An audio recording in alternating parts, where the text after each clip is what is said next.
Good afternoon, and welcome to today's Adweek webinar, where we'll be talking about social media sports partnership strategies for 2025. Today's webinar is sponsored by Core.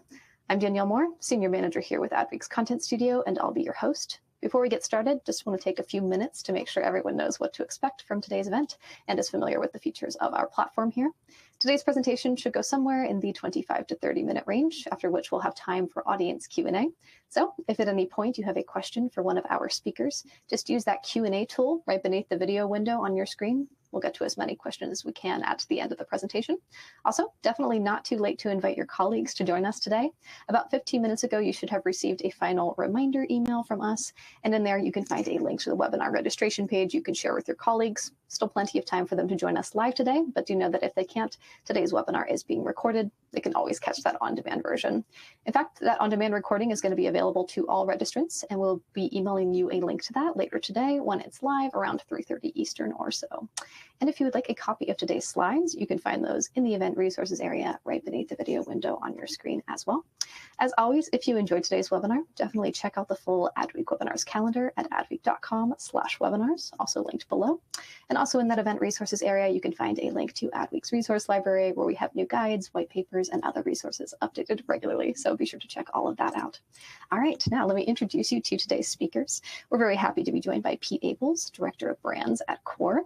Pete leads Core's brand verticals, overseeing a portfolio of 100+ brands and agency partners.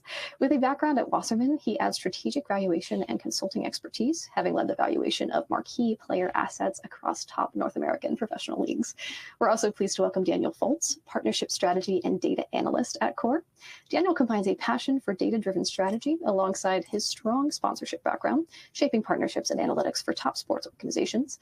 And prior to joining Core, he served as corporate sponsorship strategy and analytics manager for the Anaheim Ducks.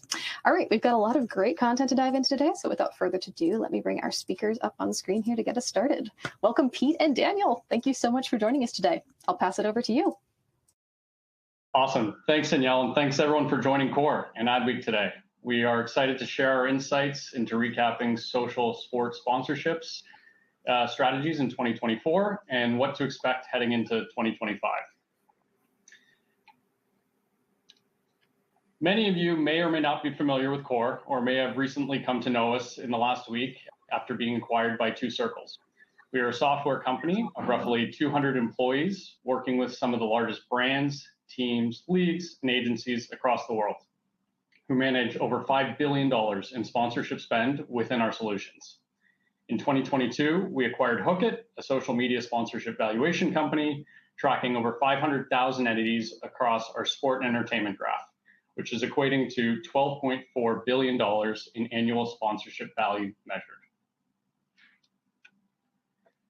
2024 has been a big year in sports. We, of course, had the true return of the Olympics post-pandemic, with fans in the stands cheering on legendary athletes accomplishing incredible feats. We saw the NFL continue to maintain its dominance over the North American sporting landscape, further amplified by the Kelsey Swift phenomenon, and global football taking over the summer with the Euros and Copa America captivating the world. And with all the highlights of athletic heroics ongoing, we saw new and traditional brands leveraging sport and social as a platform to reach audiences and build on their equity by association. Today, we are going to take this on from the view of the social sport and entertainment universe. Utilizing our Evaluate Social platform, running AI-powered image recognition across our proprietary valuation model, we studied the performance of over 5,000 brands and 150,000 sporting entities. We wanted to convey the impact of brands in sports and entertainment through traditional advertising and through sponsorships. We'll be looking at two key metrics. The first of them is adjusted ad value. That's our metric we use in-house to calculate the media value that brands earned on social media, everything that they brought in, excluding their owned and operated accounts. We'll also be looking at their year-over-year engagement and views change. Essentially, we have taken their engagement and video views earned over the past 12 months and compared that to what they got last year. So we're seeing how much they have grown that engagement and views year over year. For simplicity's sake, think of AAV as how well the brand earned sponsorship value this year, and think of that EVC number as how well they did in their own social media marketing. You can see under the hood here of our proprietary valuation model that operates in 3 main steps. The first step is ingesting and processing all of the posts, the hundreds of thousands, the millions of posts that come into our system, and then using computer vision image recognition to see every time a logo pops up for a brand inside an image or a video, or if one of their handles is mentioned in the caption, if they're tagged in a post, anything like that. The second step is creating a max ad value based on engagements and industry standard CPEs, or based on video views and those CPVs that go side by side, determining how much that post as a whole would be worth if the brand had gotten that engagement and video views all on its own. We then scale that to a more reasonable adjusted ad value AAV number based on the 6 factors that you can see on the right.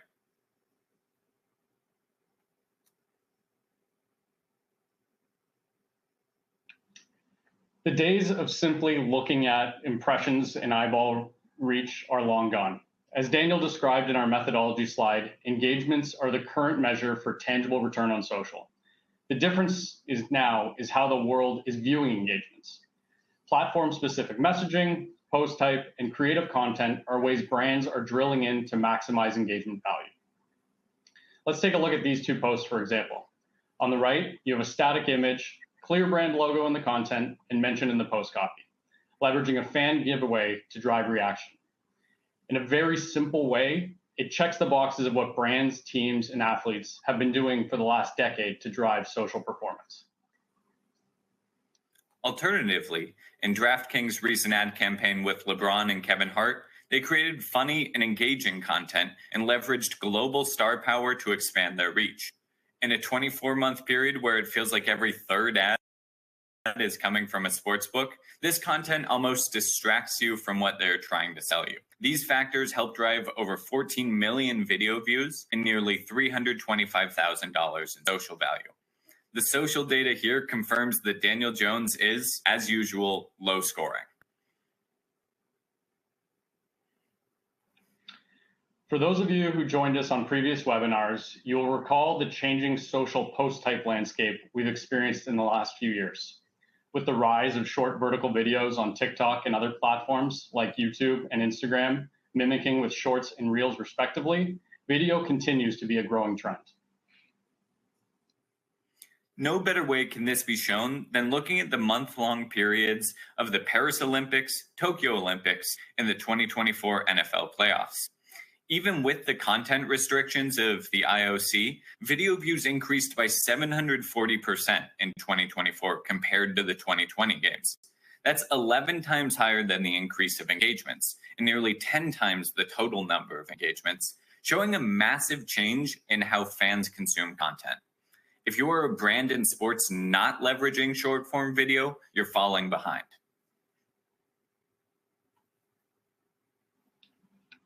Forever, we spotlight global football as the dominant sport power when we look across the sports ecosystem on social. It's stable, continuing to dominate our adjusted ad value with $5.5 billion in social value, despite a small 5% growth year over year. Its sheer size makes it a reliable partner for brands seeking maximum exposure, especially leading up to the World Cup in 2026. So while the graph on the right will show you the discrepancy between numbers 1 and 2, we want you to imagine a world without global football. If you look at the table on the left, you can see just how everything scales and how much closer it is together without comparing to global football itself. There are 2 emerging growth opportunities we want to highlight. Basketball shows a significant year-over-year growth of 51% in AAV with a $428 million increase value, making it a prime sport for brands looking to partner with a fast-growing platform that offers high engagement. Tennis presents another strong opportunity with a 65% year-over-year growth, 143 million of that being a full increase, indicating a rapidly rising profile and social value for sponsors. American football, on the other hand, tells the story of an opportunity to maximize, showing solid growth with a 16% increase year over year, making it a good opportunity for brands wanting strong growth, potentially with slightly less saturation compared to other top-tier sports.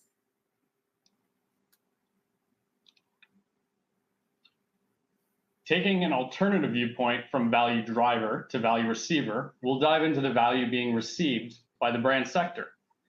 While the global reach of sports provides niche brands an avenue to name recognition when expanding to new markets, think Japanese e-commerce platform Rakuten, pre-Warriors circa 2016, it really helps endemic brands like your Nikes, Adidas, Pumas to only further their value-driving efforts. Take this post, for example. You are seeing exposure for the biggest sport in the world, global football, exposure for the highest brand sector, Puma and retail, and exposure for the highest growth category, travel with Etihad Airlines, all in a single post. Sports and their sponsors grow together. There are a couple call outs we want to share here. And before I get to those, I did see someone ask in the chat if global football is soccer. I just want to confirm, yes, global football is our internal parlance for referring to soccer. We have enough European clients that we tend to defer to them on that. But let's look at a few key things worth calling out here. First of all, retail remains the leader in overall AAV with a 12% growth, going up 472 million year over year. Technology experienced a modest increase with 3% growth, indicating a slower rise compared to the previous year's growth and to other industries. We chalk that up largely to the shrinking of budgets within tech and pulling back some of their big marketing spend. Entertainment saw significant gains with 39% growth and an additional 246 million in AAV compared to 2023.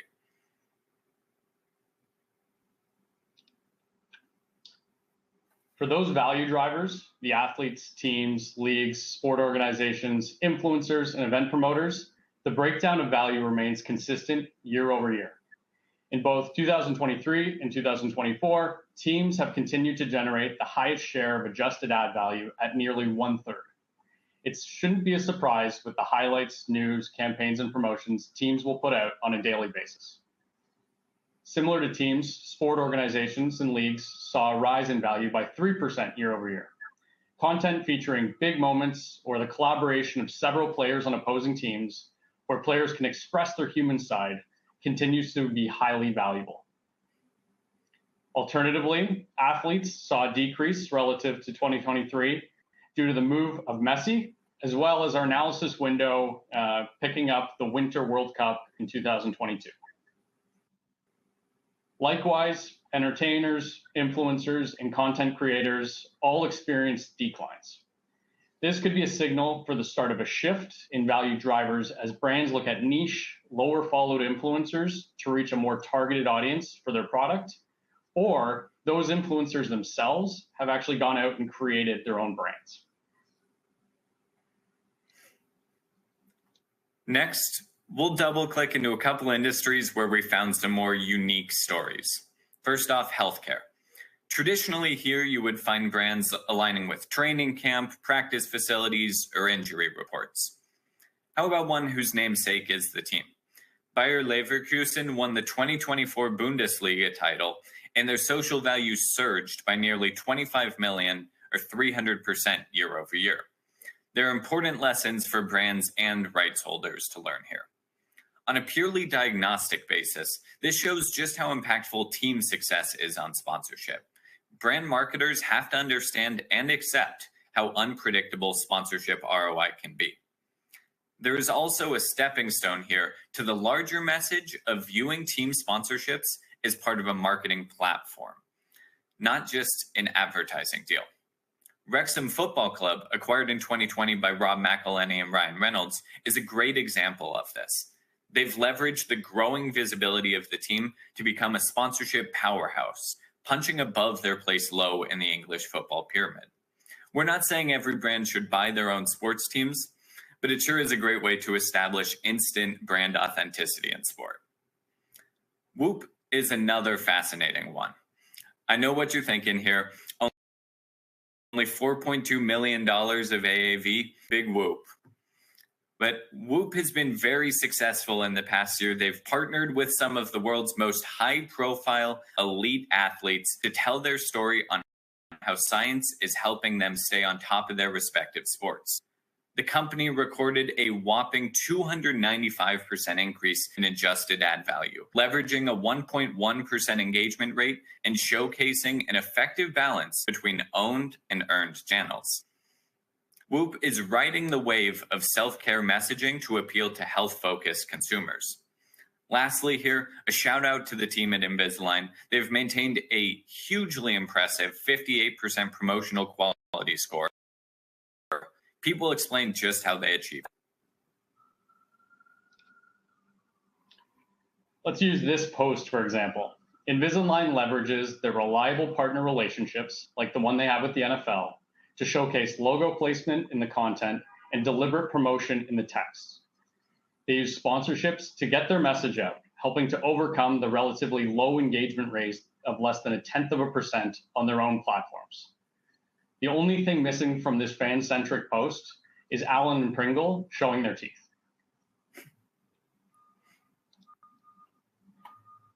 In the beverage category, there are direct similarities between the value generated by and for Bayer and those driven by Red Bull. Title partnerships of 2 F1 teams and several football clubs globally, in addition to their content for incredible stunts, Red Bull easily generates the most value. It would be too easy to sit here and settle to talk about Red Bull. Therefore, we wanted to spotlight number 2, the work of Anheuser-Busch, specifically Michelob Ultra and their partnerships across the NBA and all their associations.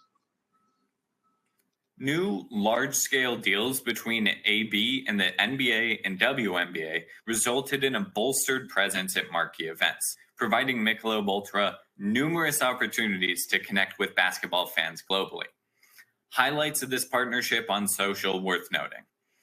The NBA drove 64% of the value earned by the beer brand, and teams drew about 20.5% of the value earned. Media outlets brought in 14% of that total value, which really rounded out the pie there. While Instagram created nearly 50% of Michelob Ultra's total brand value, TikTok drove almost 28% of the engagement, with only 12% of the posts coming from that platform. That means TikTok and Instagram are driving high value while remaining underutilized and underposted on by marketers. They are 18 times the AAV from the WNBA this year, the Caitlin Clark effect on full display there.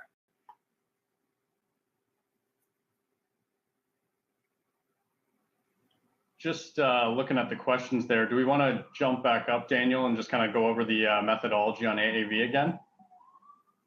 Yeah, absolutely. So to touch on our AAV methodology one more time, everything starts by finding those actual detections. So we will use computer vision to pick up whenever a brand's logo or even a team's logo shows up within the image or video of a post. And we tag that this specific post should be associated with that brand. The next main step is coming up with that maximum ad value. Basically, what we're finding out here is an equivalency value. How much a brand would have to pay on the open market to get the same amount of exposure that they're getting from this earned post instead. So that maximum ad value is giving each brand that shows up in a post 100% of the value from that entire post. We recognize that that's not realistic because if a logo is showing up in the bottom right-hand corner and is flashing by and is blurry or is surrounded by other sponsors, we know intrinsically it's not worth as much. That's when we scale it down using those 6 factors you see at the right. So we take that max ad value that is larger numbers almost always than anywhere near practical and scale that down to the adjusted ad value to find out just how much it's worth and how much a brand would really have to pay to get an equivalently calculated amount of exposure for their brand.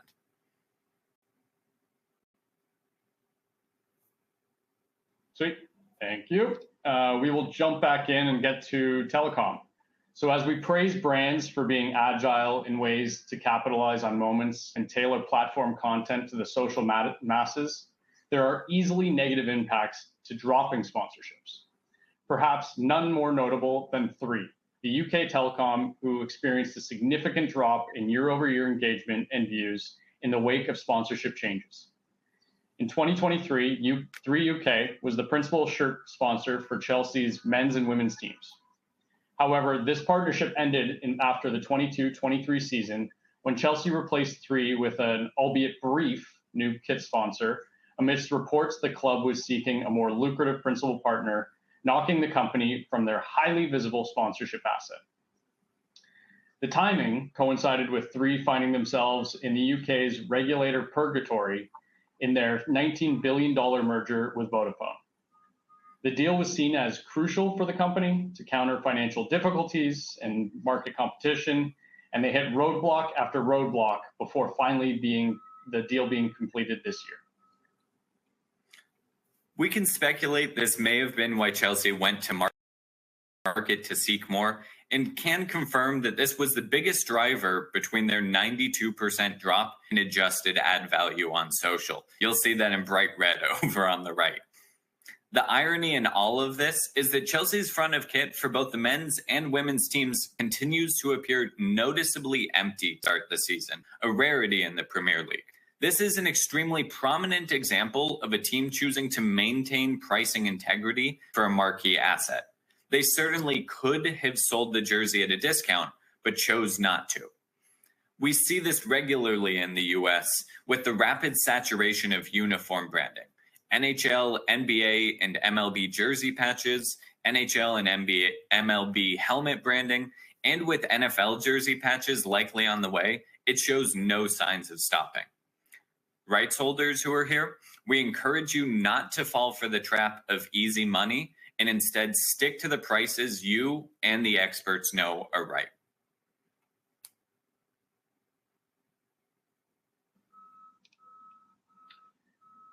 In the services category, Experian has seen on a growth rocket ship between 2023 and 2024, seeing their EVC increase by 55 million and their earned exposure increase by nearly 12 million. Experian, for those of you who don't know, is an online credit reporting tool.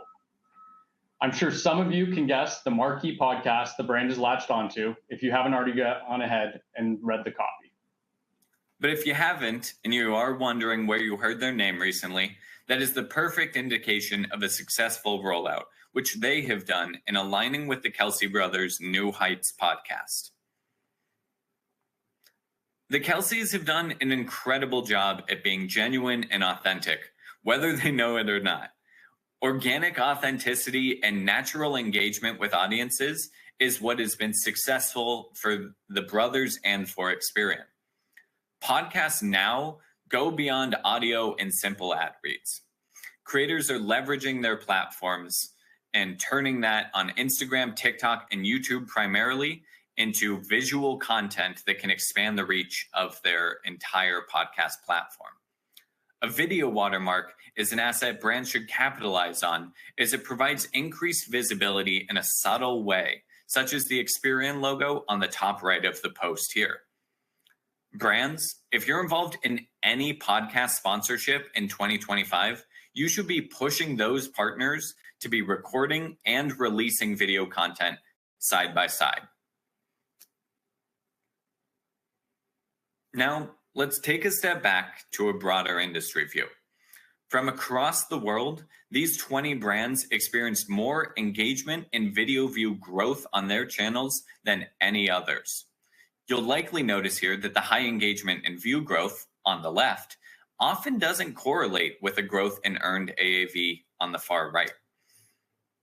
We find that many brands have years of trade-offs. Their head marketers will often decide to spend big on their own channels, boosting EVC, or on sponsorship, boosting AAV.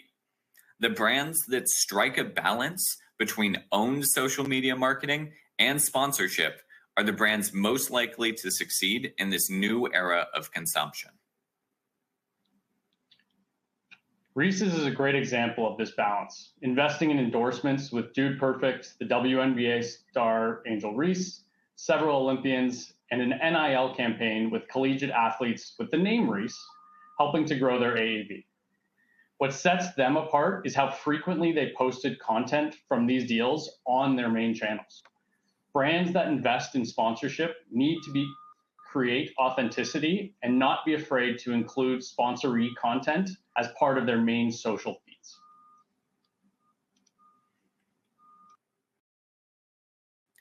Dunkin', if you do not already know, is a great example of leveraging endorsements into owned channel growth. They combine athlete and influencer marketing, earning brand awareness through sponsorship, especially focused in their key New York and Boston markets. Leveraging celebrities like Ben Affleck and Charlie D'Amelio, who cross generations in their appeal, the only murders in the building approach, if you will, pulls the wide audiences to their own channels. They also executed one of our key themes for 2024, cross-posting short-form video content, with these posts racking up tens of millions of views across TikTok, Instagram, and YouTube.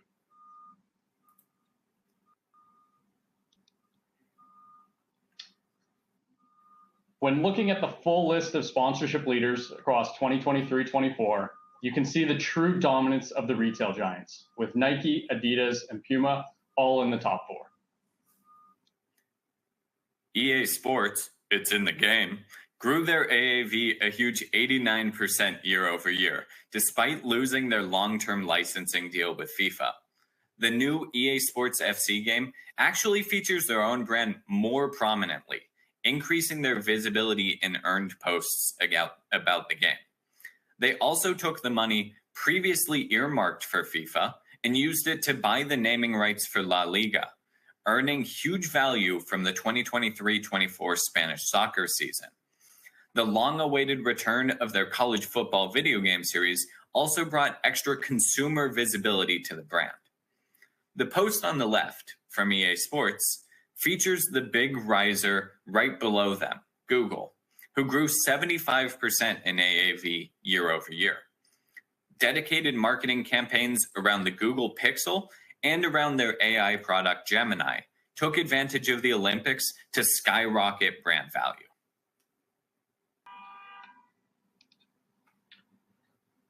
So we've come to our last slide, the key lessons. So how can brands and rights holders use this information we've shared today to improve into 2025? We've broken it down into two key categories. Let's start with how to elevate your winners. First, maximize engagement with star power. Tagging athletes, influencers, and celebrities can greatly expand the reach of your posts. It's a great way to attract more views and interactions. Think of it as leveraging their follower base for your brand's benefit. Next, maintain logo visibility in partner content. It's essential to ensure that your brand is prominently displayed when working with partners. Deliberate keyword mentions and proper tagging can extend your content's reach, similar to the recent successes seen by brands like Invisalign and Experian. And remember to distinguish between incidental versus deliberate branding. Incidental branding occurs when your logo appears in content naturally. Think about like a rink board ad in an NHL highlight. While deliberate branding involves targeted promotional efforts. Both have value, but deliberate tactics can help maximize the impact even when the content isn't specifically focused on your brand. Now, let's shift to how to evolve your broader strategy. First, adopt a data-driven mindset. Identifying the right performance metrics to benchmark your brand helps you fine-tune how, when, and where to post for maximum impact. Second, measure and maximize continuously. Monitor your performance year over year to uncover new opportunities for engagement and track metrics like engagement and views change, EVC, which can provide deeper insights compared to just impressions clicks. I know someone in the questions asked about what's included in that engagement metrics. That'll include likes on a post, comments, shares, and reposts, things like that, in addition to, for that EVC metric, including video views in there as well. Finally, leverage video content often. Focus on creating short-form, authentic videos that can be easily cross-posted from platform to platform. This kind of content is highly engaging and can resonate well with today's short attention span audience. These strategies can help you amplify your brand's visibility and engagement while keeping a keen eye on data-driven insights.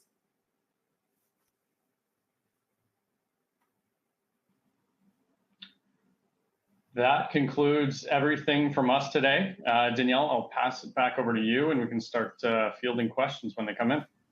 Awesome. Thank you both so much for those insights. Lots to chat through here. As you mentioned, we do have time to take a couple questions. We're going to get to as many as we can over the next 5 to 10 minutes or so. To our audience members, please know that if we don't get to your question today, we always make sure they get forwarded over to our speakers so they have the opportunity to reply offline here. Just a couple of other quick reminders from Adweek. Today's webinar has been recorded and will be available on demand later this afternoon. We'll be emailing everyone a link to the recording, so keep an eye out for that. If you would like a copy of today's slides, be sure to grab those from the event resources area on your screen. Additionally, as part of CORE's mission to provide the most comprehensive insights into the sports and entertainment industry, they are inviting you to make your voice heard by participating in their annual industry survey, which you can find in the event resources area beneath the video window on your screen as well. They're looking for your perspective on the trends and challenges you're seeing, and by taking part, you're going to gain exclusive early access to their benchmarking report set to be released next year. That resource is going to offer analysis and data-driven insights that can inform your strategy and keep you ahead of the curve. There are 2 links, one for brands and one's for rights holders. That includes teams, leagues, or owned events. So if that's of interest, be sure to check that out in the event resources area while we get into some questions here. All right, let's jump in, shall we? So our first question here, you mentioned global football or soccer's stability. Do you have any examples of opportunities for brands in emerging sports like basketball and tennis, given their recent growth? Yeah, absolutely. So a big theme from the past year for both basketball and for tennis is the addition of extra competition to the schedule.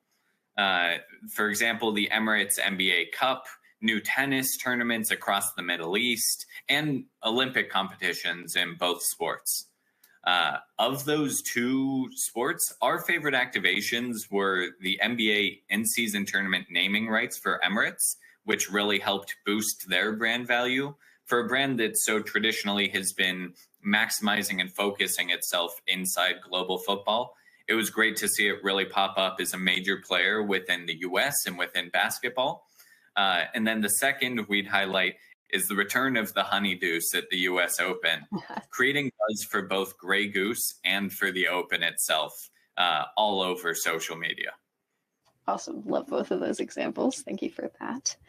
Our next question here, someone says, would love to learn more on best practices with sports programs on brands' social channels. In particular, what's best for paid, owned, and third-party channels? Any thoughts on that? Yeah, sure. So incorporating sports programs into a brand's social media strategy requires leveraging a real mix of paid, owned, and third-party content to build out that audience engagement and drive sponsorship value. Based on our strategies, here are I can give you a couple more specific pieces that will hopefully be helpful for each category there. First, I would say maximize visibility, leverage star power whenever you can. Invest in those paid campaigns that bring in athlete endorsements or partnerships with different high visibility events, something like that DraftKings campaign with LeBron and Kevin Hart. And using those recognizable faces can really increase reach and engagement, especially on platforms like Instagram and TikTok, where it's so easy to scroll before you get to the meat and potatoes of a video. So it's great to have those recognizable faces to lock people in. I know someone asked in the questions if a short form video was 6 to 15 seconds. I would definitely say that's the sweet spot, but we definitely see brands going longer and teams going longer on Instagram Reels, TikTok and on YouTube Shorts, as long as you're creating engaging content to really keep people in there. I think I can also add on that one too, is not all brands will have the same budget and purse strings in order to perhaps grab that talent. So it's a lot about storytelling. One of the great ones I remember from a couple of years ago is WestJet and airlines in Canada. They did like a whole Christmas, like people started in one airport and then flew, and they had taken down their wish lists ahead of going on the flight. And by the time they arrived, all the gifts were ready for them. And so they then took that content, put it on their own channels, but they also leveraged creating shorter snippets in order to drive engagement to the longer form video. And so I think there's that balance, as we talked about with the podcast side, of creating shorts to then drive you to the ultimate end goal. It's that storytelling aspect that's really mission critical there. Appreciate that example as well. Let me scroll to the next question here. Someone was asking two very specific like engagement metric questions. So first one was, what's included in the total engagement metric, and what's average PQ, just to define those. Yeah, sure. Sorry, those engagements, that's likes, comments, shares, and reposts. And then we attach that for a lot of this data analysis with video views as well. But that's what is explicitly included in engagements. And then average PQ, that's our promotion quality metric. So if you remember those 6 scaling metrics that are on the right side of that methodology slide, really determining how much of a post's value a specific brand should get. Average PQ is the number form of that. Basically the percentage of the value that a brand should be getting, how we scale it down. Got it. Thanks for walking us through that. Appreciate how in-depth all of these stats and constructs are. Speaking of stats, someone also asked, what stat site or platform is best for getting stats on EBC today? Any recommendations? We of course are biased as core employees. We know that our Evaluate Social program and the former Hookit platform is great for tracking all the engagements, all of the video views that a brand might be getting, especially on those owned and operated channels. We think it's important to make sure you know your own channels better than anyone else does, and we can always help with that. Though, as I said, we're biased on where to be getting that information. Appreciate that. Unfortunately, that is all the time we have for questions on today's event. But as I mentioned earlier, we're going to make sure any questions we didn't get to live today get forwarded over to our speakers. I'd like to thank our speakers, Daniel and Pete, as well as our sponsor, Core. Some final reminders here from Core and Adweek. Make sure you download the slides from the Event Resources tab. If you're interested in taking that survey, there are links there for both brands and rights holders, so be sure to check that out. Make your voice heard there. And as always, if you enjoyed today's webinar, be sure to check out the Adweek webinars calendar to learn more about our upcoming events at adweek.com/webinars. Again, huge thank you to our speakers here. Thank you to our audience for joining us today. And as always, we look forward to seeing everyone at an upcoming Adweek webinar. Thank you all so much.